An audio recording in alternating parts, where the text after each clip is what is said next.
പഠിക്കുമ്പോഴും പഠനകാലത്തൊക്കെ ഞാനൊരു ചരിത്ര വിദ്യാർത്ഥിയാണ്, ഞാൻ BA ഹിസ്റ്ററിയാണ് ഞാൻ എടുത്തിരിക്കുന്നത്. അപ്പൊ നമ്മൾക്ക് അത് മനസ്സിലാക്കാൻ സാധിച്ചത് ആ രീതിയിലാണ്.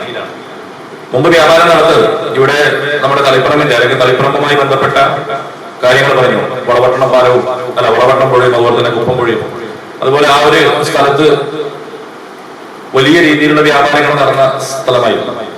മുമ്പ് നാം ഇന്ന് കാണുന്ന GPയും അതുപോലെ തന്നെ കറൻസി നോട്ടുകളൊന്നും ഇല്ല. അന്ന് കാർഷിക മേഖലയിലും വ്യാപാര മേഖലയിലും ആളുകൾ ഉപജീവനം നടത്തുന്ന സമയത്ത് അരി ഒരുപാട് ഉൽപ്പാദിപ്പിക്കുന്ന ആളുകളുണ്ടാവും, ഗോതമ്പ് ഉൽപ്പാദിപ്പിക്കുന്ന ആളുകളുണ്ടാവും, അതുപോലെ പച്ചക്കറി ഉൽപ്പാദിപ്പിക്കുന്ന ആളുകളുണ്ടാവും.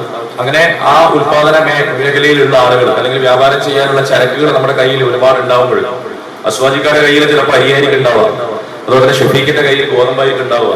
അന്ന് വിനിമയം നടത്തിയത് ആവശ്യമുള്ള സാധനങ്ങൾ അങ്ങോട്ടും ഇങ്ങോട്ടും കൊടുത്തും വാങ്ങിച്ചും കൊണ്ടുള്ള ബാർട്ടർ സംവിധാനം എന്നാണ് ആ ഒരു സംവിധാനത്തിനെ അന്ന് രൂപകൽപ്പന ചെയ്തത്. ഈ ഒരു ബാർട്ടർ സംവിധാനത്തോടു കൂടിയാണ് അന്ന് ആളുകൾ ഉപജീവനം നടത്തുകയും തന്റെ ഉൽപ്പന്നങ്ങൾ അല്ലെങ്കിൽ തന്റെ കയ്യിലുള്ള സാധനങ്ങൾ ആവശ്യക്കാർക്ക് എത്തിച്ചു കൊടുക്കുകയും ചെയ്ത് ആ രീതിയിൽ മുന്നോട്ട് വന്നു. പിന്നീട് അത് കറൻസിയിലേക്കും ഇന്ന് നാം ഉപയോഗിക്കുന്ന ഇലക്ട്രിക് പേയ്മെന്റുകളൊക്കെ എത്തിയത് നാട് അതുപോലെ ആ രീതിയിലേക്കുള്ള ഒരുപാട് വികസനങ്ങളും പഠനങ്ങളും നടത്തിയതിന്റെ പേരിലാണ്. നമ്മുടെ പട്ടണത്തില് നമ്മുടെ തളിപ്പറമ്പിനെ സംബന്ധിച്ചിടത്തോളം നമുക്ക് നമ്മുടെ 90, 93, 94 കാലഘട്ടത്തിലാണ് സ്കൂൾ വിദ്യാഭ്യാസം കഴിഞ്ഞ് ഉപ്പാന്റെ ഷോപ്പിലേക്ക് വരുന്ന ഒരു സമയം. കച്ചവടവുമായി ബന്ധപ്പെട്ട കാര്യങ്ങൾ പറയാം. തളിപ്പറമ്പ് പട്ടണം ഭയങ്കര തിരക്കുള്ളൊരു പട്ടണമായിരുന്നു. മലയോര മേഖലയിൽ നമ്മുടെ തൊട്ടടുത്ത പ്രദേശങ്ങളായ ആലക്കോട്, ശ്രീകണ്ഠാപുരം, നടുക്ക്, അങ്ങനെ ഈ പറഞ്ഞ സ്ഥലങ്ങളിൽ നിന്നൊക്കെ ആളുകൾ വന്ന് നമ്മുടെ ഈ തളിപ്പറമ്പ് പട്ടണത്തിൽ നിന്നാണ് എല്ലാ ഉൽപ്പന്നങ്ങളും കൊണ്ടുപോവുക. അവരുടെ കൃഷി ചെയ്ത മലയോര മേഖലയിൽ കൃഷി ചെയ്ത ഉൽപ്പന്നങ്ങൾ, റബ്ബർ, കാപ്പി, അതുപോലെ തന്നെ കുരുമുളക്, എല്ലാ സാധനങ്ങളും നമ്മുടെ പട്ടണത്തിൽ വന്ന് ഇവിടെയുള്ള കച്ചവടക്കാർക്ക് നൽകി. അത് ചിലപ്പോൾ പൈസ കൊടുക്കില്ല, കാരണം അത് വിറ്റ് പോകുന്നതുമായി ബന്ധപ്പെട്ട അവര് ഒരു ബില്ല് എഴുതിയിട്ടുണ്ടാക്കും. ഒന്നുകിൽ പൈസ കൊടുക്കുന്നവർ പൈസ കൊടുക്കും. അപ്പൊ തൊട്ടടുത്ത് പലചരക്ക് കച്ചവടം ചെയ്യുന്ന ആളുകൾ, പ്ലാസ്റ്റിക് കച്ചവടം ചെയ്യുന്ന ആളുകൾ, പച്ചക്കറി കച്ചവടം ചെയ്യുന്ന ആളുകൾ, സ്റ്റേഷനറി കച്ചവടം ചെയ്യുന്ന ആളുകളിലേക്ക് പോയിട്ട് ഇന്ന ആള് അല്ലെങ്കിൽ ഇന്ന എക്സ് എന്ന ഒരു വ്യാപാരി അദ്ദേഹത്തിന്റെ അടുത്ത് ഞങ്ങള് നമ്മുടെ കാർഷിക ഉൽപ്പന്നങ്ങളെ കുരുമുളകും റബ്ബറും കൊടുത്തിട്ട് ആ തുകക്ക് കണക്കായിട്ട് ഇപ്പുറം അങ്ങനെ ആ രീതിയിൽ പോലും വളരെ വലിയ രീതിയിൽ പഴയ കാലങ്ങളിൽ കച്ചവടം ചെയ്തത്. അങ്ങനെ ഈ മലയോര മേഖലയിൽ നിന്ന് വരുന്ന ഈ ഒരു ഉൽപ്പന്നങ്ങൾ നമ്മുടെ പട്ടണത്തിൽ വിൽപ്പന നടത്തി, ആ ഒരു വിൽപ്പന നടത്തി കിട്ടുന്ന തുക അത് നമ്മുടെ പട്ടണത്തിൽ വന്ന് ചെലവഴിച്ച് ആ രീതിയിലേക്ക് ഒരുപാട് വാനുകൾ, ലോറികളുമായിട്ടാണ് ചരക്കുകൾ പോയത്. എന്നാൽ ഇന്ന് വർത്തമാനകാലത്ത് 2023 നവംബർ മാസങ്ങളിൽ നമുക്കറിയാം വളപട്ടണം പട്ടണം ഇതുപോലെ വലിയ രീതിയിൽ കച്ചവടം ചെയ്ത് നമ്മുടെ മുതിർന്ന ആളുകളോട് ചോദിച്ചു കഴിഞ്ഞാലൊക്കെ നമുക്ക് മനസ്സിലാവും. എന്നാൽ ഇന്ന് ആ ഒരു പട്ടണമൊക്കെ ഉറങ്ങി കിടക്കുകയാണ്. അത് നമുക്ക് ഓരോ കാലഘട്ടത്തിനനുസരിച്ച് നമ്മുടെ രാജ്യങ്ങളുടെ ചരിത്രം, ലോക രാഷ്ട്രങ്ങളുടെ ചരിത്രങ്ങൾ, മുമ്പൊക്കെ സോവിയറ്റ് യൂണിയൻ എന്ന് പറയുന്നത് അല്ലെങ്കിൽ റഷ്യ വലിയ സാമ്രാജ്യങ്ങളായിരുന്നു. ഇന്നതുണ്ടായി മാറി ഓരോ സ്ഥലങ്ങളിലും ഓരോ കാലത്ത് ഓരോ ഇടങ്ങളിലേക്കും ഇൻവെസ്റ്റ്മെന്റും മറ്റു കാര്യങ്ങളൊക്കെ പോയി. അത് ഓരോ കാലഘട്ടത്തിന്റെ ഒന്നാണ്. അപ്പൊ ആ കാലഘട്ടത്തിനനുസരിച്ച് ഗതിവിഗതികളനുസരിച്ച് നമ്മളുടെ കാര്യങ്ങളൊക്കെ നമ്മൾ മനസ്സിലാക്കി മുന്നോട്ട് പോകുമ്പോൾ നമ്മൾക്ക് ഓരോന്നിനും ഓരോ ചെയ്യുന്നതിനും അതുപോലെ തന്നെ മറ്റുള്ള കാര്യങ്ങൾക്കൊക്കെ നമ്മൾക്ക് വലിയ അറിവുകൾ കിട്ടിക്കഴിഞ്ഞാൽ നമ്മൾക്ക് മുന്നോട്ട് പോകാൻ സാധിക്കും. കാരണം തളിപ്പറമ്പിന്റെ ചരിത്രം വരുന്ന തലമുറയിലുള്ള അല്ലെങ്കിൽ നമ്മളടക്കമുള്ള ആളുകൾക്ക് ഇത് ശരിക്കും എഴുതപ്പെട്ട് കൊടുത്തു കഴിഞ്ഞാൽ നമ്മൾക്കത് ഗ്രഹിക്കാനും പഠിക്കാനും മുന്നോട്ട് പോകാൻ സാധിക്കും. ഡോക്ടർ ഇവിടെ സൂചിപ്പിച്ചതുപോലെ ഇന്ന് ചരിത്രം വളച്ചൊടിക്കുന്നതിന് വേണ്ടിയിട്ട് ഒരുപാട് ഫാസിസ്റ്റ് ശക്തികളും അതുപോലെ തന്നെ മറ്റുള്ള ആളുകളൊക്കെ ശ്രമിക്കുകയാണ്.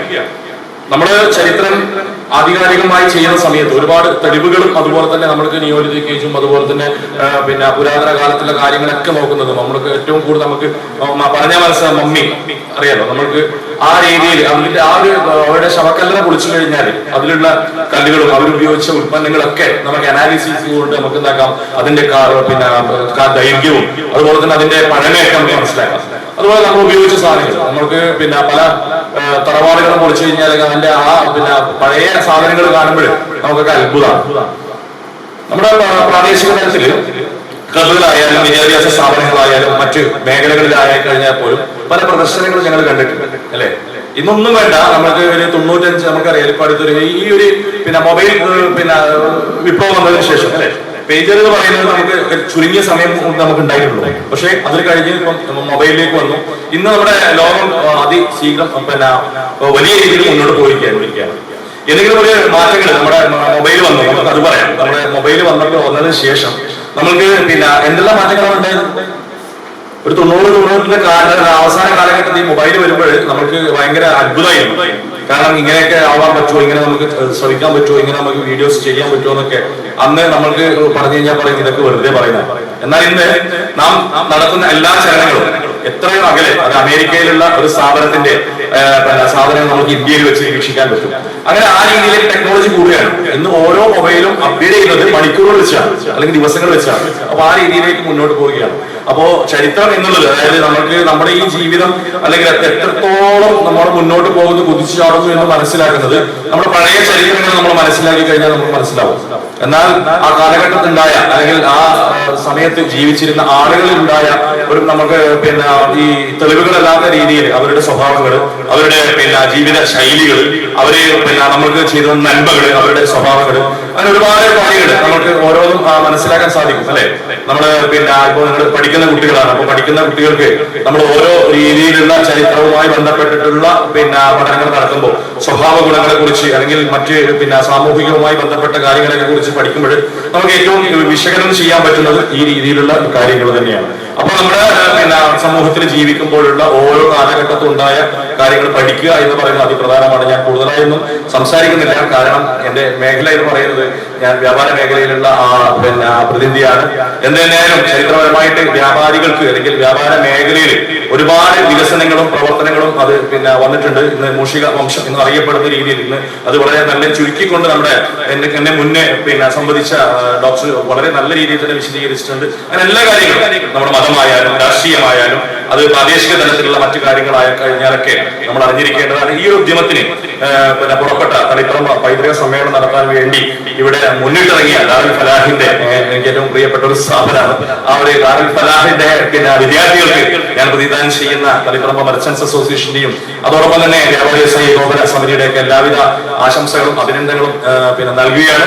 ഈ ഒരു പിന്നെ തുടക്കം അല്ലെങ്കിൽ എന്താ പറയുക ഇതിന്റെ ഒരു പൈതൃക സമ്മേളനം നമ്മളിവിടെ നടത്തി അതിന്റെ ഒരു പിന്നെ കാര്യങ്ങൾ മാത്രം നിർത്താതെ ഇത് മുന്നോട്ട് പോകാൻ നമ്മുടെ ഡോക്ടറെ പോലെ അതുപോലെ നമ്മളിവിടെ ഇതിനുശേഷം ഈ സെഷനിൽ വരാൻ പോകുന്ന ആളുകളുടെയൊക്കെ സഹായങ്ങൾ തേടിക്കൊണ്ട് തന്നെ ഇതിന്റെ സെമിനാറുകളും മറ്റുമൊക്കെ വെച്ച് ഒരു തുടർ പ്രക്രിയ ആയിക്കൊണ്ട് നമുക്ക് നമ്മുടെ മുൻ കഴിഞ്ഞ ആളുകളെ പിന്നെ ഇവിടെ സൂചിപ്പിച്ചല്ലോ, പഴയ ആളുകളെയൊക്കെ വിളിച്ചു വരുത്തി അവരുടെ പിന്നെ ആ കാര്യങ്ങളൊക്കെ നമുക്ക് എന്താക്കാം, നമുക്കൊരു രേഖ ആക്കിക്കൊണ്ട് തന്നെ പ്രാദേശിക തളിപ്പറമ്പിന്റെ ഒരു ചരിത്രം നമുക്ക് എന്തായാലും ഉണ്ടാക്കേണ്ടതുണ്ട്. നമ്മളെ കഴിയുന്ന അല്ലെങ്കിൽ ഞങ്ങളുമായി ബന്ധപ്പെട്ട് നമ്മുടെ മേഖലയിൽ കഴിയുന്ന ആളുകളുടെ എല്ലാവിധ സഹായങ്ങളും ഉണ്ടാവും. സർവേശ്വര നിങ്ങൾക്ക് കഴിവ് നൽകട്ടെ ആത്മാർത്ഥമായി പ്രാർത്ഥിച്ചുകൊണ്ട് ഞാൻ നിർത്തുന്നു. അൽഹംദുലില്ലാഹി റബ്ബിൽ ആലമീൻ. അസ്സലാമു അലൈക്കും വറഹ്മത്തുള്ളാഹി വബറകാതുഹു. അടുത്തതായി പ്രബന്ധം അവതരിപ്പിക്കാൻ വേണ്ടി തളിപ്പറമ്പിന്റെ ഭക്ഷണപ്രിയം ഒരു സാംസ്കാരിക വിശകലനം എന്ന വിഷയത്തിൽ സർ സെയ്ദ് ഇൻസ്റ്റിറ്റ്യൂട്ട് അധ്യാപകൻ ഷഫീഖ് പി സാറിനെ ഹൃദയപൂർവ്വം സ്വാഗതം ചെയ്യുന്നു.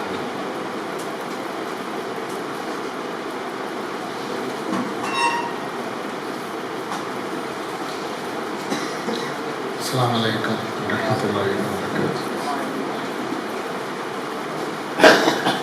ഏറെ ബഹുമാനും ആദരവും നടന്ന നാരായണ മാസ്റ്റർ, അദ്ദേഹത്തിൻ്റെ ഒരുപാട് ക്ലാസ്സുകൾ ചരിത്രത്തെക്കുറിച്ച് നമ്മുടെ മലബാർ കലാപത്തെക്കുറിച്ചൊക്കെ കഴിഞ്ഞ കാലഘട്ടത്തിൽ വളരെ വിവാദപരമായിരിക്കുന്ന സമയത്ത് നാരായണ മാഷിൻ്റെ മലബാർ കലാപത്തെക്കുറിച്ചിട്ടുള്ള ക്ലാസ്സുകളാണ് ശരിക്കും കേരളത്തിൻ്റെ ഒരു ചരിത്രത്തിൽ എത്രമാത്രം പുതിയ ശക്തികൾ ഇടപെടുന്നുണ്ട് എന്നതിനെ മുൻനിർത്തിയും അതിനെ എങ്ങനെയാണ് പ്രതിരോധിക്കേണ്ടത് എന്നതിനും പറ്റിയുള്ള ക്ലാസ്സുകൾ നാരായണ മാഷ് നടത്തിയിട്ടുണ്ട്.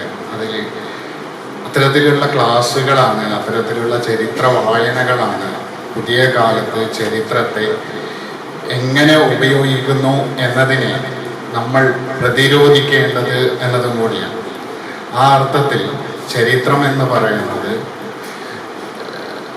അതിശക്തമായ തെളിവുകളുടെ അടിസ്ഥാനത്തിൽ മാത്രമല്ല എന്തും ചരിത്രമാക്കാം എന്നുള്ള നാരായണ മാഷിൻ്റെ ആദ്യ പ്രഭാഷണത്തിൽ നിന്ന് തന്നെ ചരിത്രത്തിൽ നിന്ന് മാറി പുതിയ കാലത്ത് വിഷയങ്ങളുടെ ഒരു അന്തർധാര പരസ്പരം ഇന്റർ ഡിസിപ്ലിനറി ആയിട്ട് കാര്യങ്ങൾ കൊണ്ടുപോകുക. ചരിത്രം മാത്രം പഠിക്കാതെ ചരിത്രത്തിൻ്റെ കൂടെ മറ്റ് വിഷയങ്ങളും കൂടി ചേർത്ത് വെച്ച് നമ്മൾ കാര്യങ്ങളെ ഒറ്റയ്ക്ക് ഏകമാനമായി നിൽക്കുന്നതിന് പകരം എല്ലാത്തിനെയും കൂട്ടിക്കൊണ്ട് നമ്മൾ കാര്യങ്ങളെ അവതരിപ്പിക്കാം. അത്തരത്തിലുള്ള ഒരു നൂതനമായിട്ടുള്ള ഒരു പദ്ധതിയാണ്, അല്ലെങ്കിൽ ചിന്താ പദ്ധതിയാണ് കൾച്ചറൽ സ്റ്റഡീസ്, സാംസ്കാരിക പഠനം എന്നത്.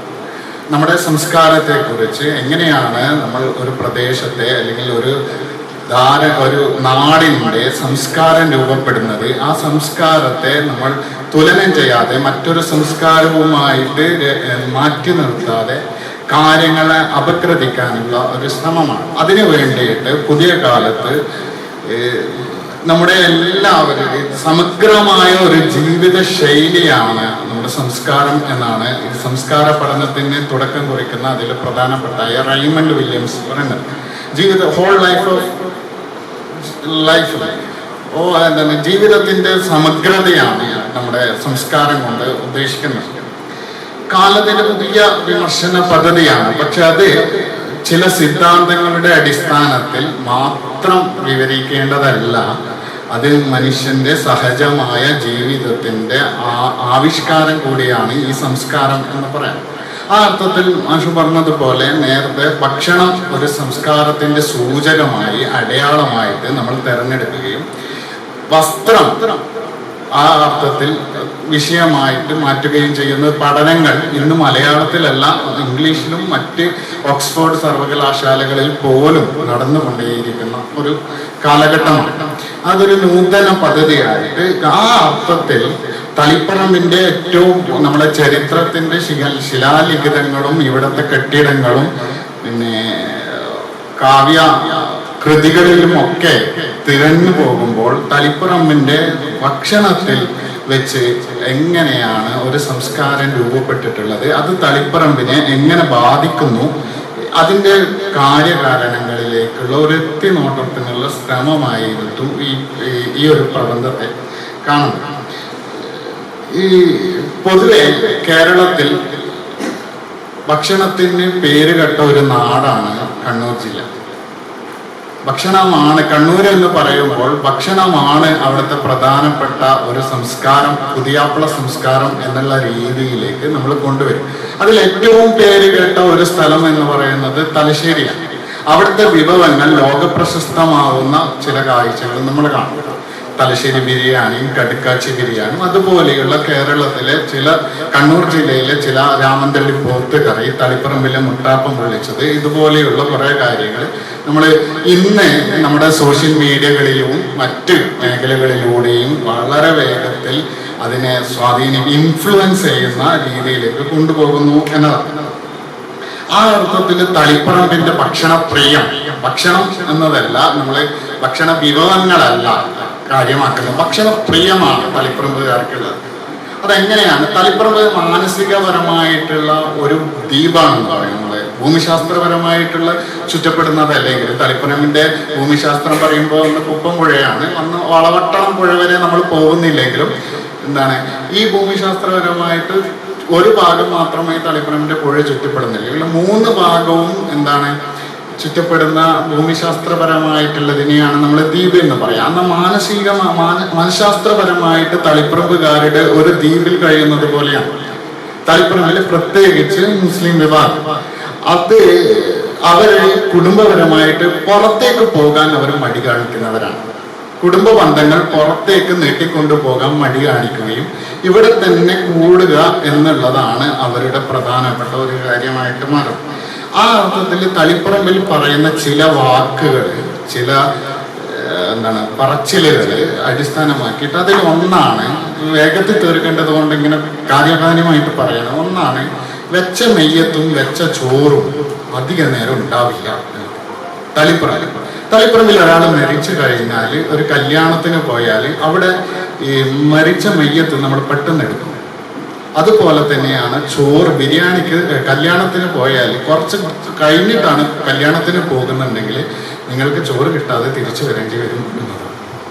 ഇങ്ങനെ ഒരു പ്രിയകരമായിട്ടുള്ള ഒരു സാധനം, ഇങ്ങനെ ഒരു കൊളോക്കിയലായിട്ടുള്ള ഒരു വർത്തമാനം തളിപ്പറമ്പുകാർക്കുണ്ട്. പക്ഷെ ഇത് മരണത്തെക്കുറിച്ചാണ് നമ്മൾ ആദ്യം ചിന്തിക്കുന്നുണ്ടെങ്കിൽ, ഈ മയ്യത്ത് നേരത്തെ എടുക്കുന്നത് കൊണ്ട് ഇസ്ലാമിൽ അങ്ങനെയാണ് പറയുന്നതെങ്കിൽ പോലും നേരത്തെ എടുക്കുന്നത് കൊണ്ട് തളിപ്പറമ്പ് ഈ നമ്മുടെ വീടുകളിലേക്ക് മരണം എന്ന് പറയുന്നത് ദുഃഖമാണ് കൊണ്ടുവരിക. ഈ ദുഃഖത്തെ തളിപ്പറമ്പുകാർ പെട്ടെന്ന് അതിജീവിക്കുന്നു.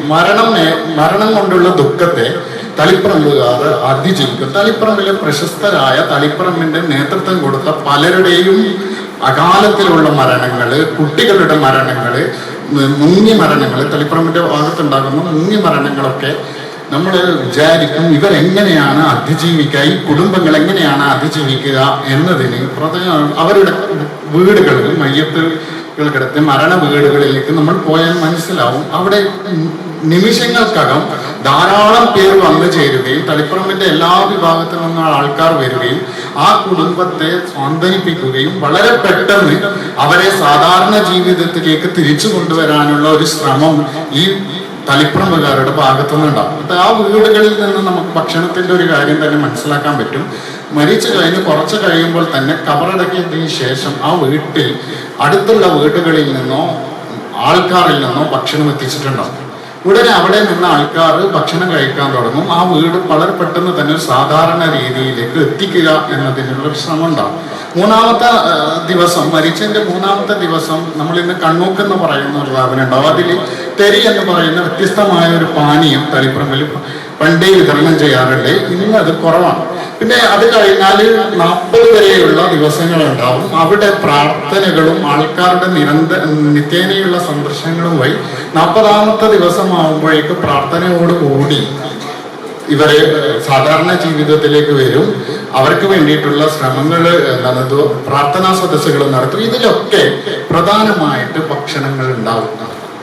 ഭക്ഷണം ഒന്നെങ്കിൽ അവരുടെ വീട്ടിൽ നിന്ന് ഉണ്ടാക്കും, അല്ലെങ്കിൽ വീട്ടിൽ. അതിനുശേഷവും ഈ ഓർമ്മകളില്ലാതിരിക്കില്ല. വർഷങ്ങളായിട്ട് അവരെല്ലാ വർഷവും ആണ്ട് നേർച്ചകളൊക്കെ തളിപ്പറമ്പിൽ ഉണ്ടാവാറുണ്ട്. അത് പല വീടുകളിലും വർഷങ്ങളായിട്ട് അവർ വീടുകളിൽ നിന്ന് മരിച്ചവരുടെ ദിനങ്ങൾ തളിപ്പറമ്പുകാർ ഓർമ്മിക്കുകയും ആ ദിനങ്ങളിൽ ഭക്ഷണം വിതരണം ചെയ്യുകയും പാവപ്പെട്ട ആൾക്കാർക്ക് പാവപ്പെട്ടല്ല എല്ലാ വിഭാഗം ആൾക്കാർക്കും ഭക്ഷണം വിതരുകയും ചെയ്യും. പല തറവാടുകളിലും ഇന്ന ദിവസം പോയാൽ ഭക്ഷണം കിട്ടും എന്നുള്ള കാര്യം പല തളിപ്പറമ്പുകാർക്കും പണ്ടുള്ള കാര്യങ്ങളിൽ അറിയുന്നു. ഇന്ന് ഇത്തരത്തിലുള്ള വലിയ തറവാടുകൾ നിലംപരിശരാകുകയും അത്തരത്തിലുള്ള കാര്യങ്ങൾ അവസാനിക്കുകയും ചെയ്യും. പിന്നെ ഈ മരണത്തിന് ശേഷം നമ്മൾ നോക്കുന്നത് ഒന്ന് നമ്മൾ നേരത്തെ പറഞ്ഞതുപോലെ കല്യാണ വീടുകളാണ്. കല്യാണ വീടുകളിൽ നമ്മൾ ഇന്ന് കാണുന്നത് പോലെയുള്ളതിന് പകരമായിട്ട് ഒരുപാട് മാമൂലുകൾ കല്യാണത്തിന്റെ ഭാഗമായിട്ട് തളിപ്പറമ്പിൽ ഉണ്ടാവുന്നുണ്ട്. ഈ കല്യാണ വീടുകളിൽ ഭക്ഷണം കഴിഞ്ഞതിന് ശേഷം പിന്നീട് ഒരു സ്ത്രീകളുടെ നമ്മൾ ഇന്ന് അറിയപ്പെടാതെ ഒരുപാട് ചെറിയ ചെറിയ മാമൂലുകൾ ഈ കല്യാണത്തോടനുബന്ധിച്ച് തളിപ്പറമ്പ് വീടുകളിൽ ഉണ്ടാവുന്നുണ്ട്. അത് നമ്മൾ പറയാ, പിന്നെ പഴയ കാലത്ത് കുട്ടികൾ മനസ്സിലാക്കാൻ അറിയാം. കുട്ടികൾ എങ്ങനെ കല്യാണം കാണാൻ പോകും, പിന്നെ കല്യാണം കഴിയും, അതൊക്കെ സമയത്തുണ്ടാകുന്ന കുറേ വിഭവങ്ങളുണ്ട്. അത് കഴിഞ്ഞിട്ട് ഈ റംസാൻ മാസത്തിലൊക്കെ എന്താക്കണം,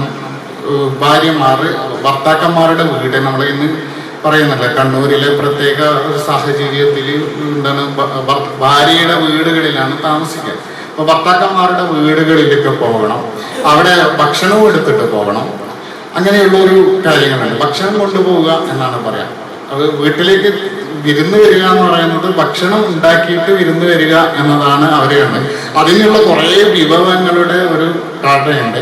പിന്നെ ഈ ഭക്ഷണങ്ങൾ തന്നെ നോമ്പുമായിട്ട് ബന്ധപ്പെട്ട് തന്നെ നോമ്പിന് ഒന്നാമത്തെ 10 ആദ്യത്തെ 10 ദിവസം ഇന്ന ആൾക്കാരെ വിളിക്കണം, രണ്ടാമത്തെ 10 കാരണവന്മാരെ വിളിക്കണം, മൂന്നാമത്തെ 10 വീട്ടിൽ മുതിർന്ന ആൾക്കാരെ വിളിക്കണം, സ്ത്രീകളെ വിളിക്കണം. ഇതൊക്കെയാണ് ചെയ്യുന്നത്. ഈ ഇത്തരത്തില് ഭക്ഷണം ഉണ്ടാക്കുന്നതിന്റെ പിന്നിൽ തളിപ്പറമ്പിലെ സ്ത്രീകളുടെ ഒരു വലിയ പങ്കുണ്ട്. ആ ഒരു തളിപ്പറമ്പിലെ സ്ത്രീകൾ ഒരു ബദലായിട്ട് മാറുന്നുണ്ട് എന്നതാണ്. നമ്മൾ പുറത്ത് കാണാതെ ഒരു ബദലായിട്ട് തളിപ്പറമ്പിലെ സ്ത്രീകൾ മാറുകയും പൊതുമേഖലകളിൽ ആ സ്ത്രീകളുടെ വലിയ പ്രാതിനിധ്യം നമ്മൾ കാണുന്നില്ലെങ്കിലും അവരുടെ ഉള്ളിൽ തന്നെ ആ ഒരു ബദലായിട്ട് അവരെ നിൽക്കുന്നതും ഈ പിന്നെ ഭക്ഷണം ഉണ്ടാക്കുന്നതിലും ഭക്ഷണം വിളമ്പുന്നതിലും അവർ ആനന്ദം കണ്ടെത്തുകയും ആ ആനന്ദത്തിലൂടെ അവർ അവരുടെ ജീവിതത്തെ മുന്നോട്ട് കൊണ്ടുപോവുകയും ചെയ്യുന്നുണ്ട്, അതിജീവിക്കുന്നുമുണ്ട്. അതുകൂടിയാണ് നമ്മൾ പറയാനുള്ളത്. അതിജീവിക്കുന്നതും കൂടിയുണ്ട്. അതിൽ പല തളിപ്പറമ്പിൽ മാത്രം കാണുന്ന ഒരു വിഭവമാണ് സിൻസറായി എന്ന് പറയുന്ന ഒരു വിഭവമുണ്ട്. നമ്മൾ ഇന്ന് പലപ്പോഴും കാണാറുണ്ട്. നമ്മൾ ഈ ജിലേബിയുടെ ഒരു വലിയ സാധനമാണ് അത്. ഈ പെൺകുട്ടി സ്ത്രീകൾ ഗർഭിണിയായ സമയത്ത് എന്താണ് അവരുടെ വീട്ടിലേക്ക് ഈ ഭർത്താക്കന്മാരുടെ പെങ്ങന്മാർ കൊണ്ടുപോകുന്ന ഒരു സാധനം. അതിങ്ങനെ വലിയ ബക്കറ്റുകളിലാക്കിയിട്ട് പെട്ടികളിലാക്കിയിട്ട് കൊണ്ടുപോകും. എന്നിട്ട് എല്ലാ വീടുകളിലേക്കും കൊടുക്കുന്ന ഒരു സംഭവം. ഇങ്ങനെ ഒരു സംസ്കാരം ഇന്നും അത് നിലനിൽക്കുന്നുണ്ട്. അത് ഉണ്ടാക്കുന്ന ഒരുപാട് സ്ത്രീകൾ തളിപ്പറമ്പിലുണ്ടായിരുന്നു, ഒരുപാട് സ്ത്രീകളുണ്ട്. ആ അർത്ഥത്തിൽ തളിപ്പറമ്പിൽ മാത്രം കാണുന്ന ഒരു വിഭവം വേറൊരു വിഭവമുണ്ട്. നമ്മളിതിങ്ങനെ ചുരുക്കി പറയും. ഇങ്ങനെ കുറേ വിഭവങ്ങളെ കുറിച്ച് പറയാൻ നിൽക്കുന്നുണ്ടെങ്കിൽ പറയാം. പിന്നെ ഒരു അങ്ങനെ കല്യാണത്തിന്റെ ഭാഗമായിട്ടുള്ള ഒരുപാട് ചടങ്ങുകൾ പിന്നെ തീരുന്നില്ല. അതിങ്ങനെ മരണത്തോട് അടുത്തേക്ക് പോവുകയും അത് പിന്നെ കുട്ടികൾ പോവുക, പിന്നെ വീട്ടിൽ നിന്ന് മുതിർന്ന പെണ്ണുങ്ങൾ ആദ്യം പോവുക, പിന്നെ ആ വീട്ടിലെ മുത്തശ്ശന്മാർ പോവുക, അങ്ങനെയുള്ള കുറേ കാര്യങ്ങൾ.